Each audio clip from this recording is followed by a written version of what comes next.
দেখুন, আপনার মোবাইলে যেখানে মেসেজ আসে সেখানে একটা ভয়েস এসএমএস এসছে, কিন্তু আপনি এখন কারোর সঙ্গে বসে আছেন, আপনি যখন ওই ভয়েস মেসেজটা প্লে করবেন তখন আপনি তো শুনতে পারবেন, আপনি শোনার সাথে সাথে পাশে থাকা ব্যক্তিও কিন্তু শুনে নেবে।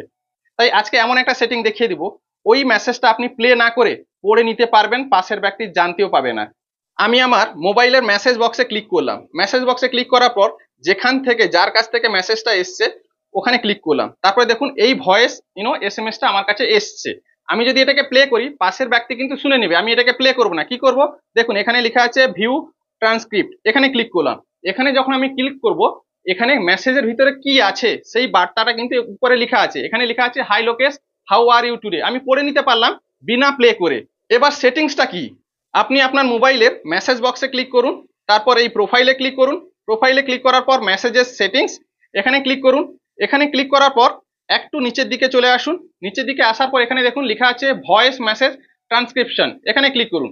এখানে ক্লিক করার পর এই যে অপশনটা আপনাকে অন রাখতে হবে, show transcript of voice messages, এটাকে অন রাখতে হবে। এটা অন করে রাখলে যখনই আপনার কাছে ভয়েস এসএমএস আসবে আপনি ওটাকে প্লে না করে আপনি পড়ে নিতে পারবেন। আপনি জানতে পারলেন, রিলটি শেয়ার করে অন্যদেরও জানার সুযোগ করে দিন।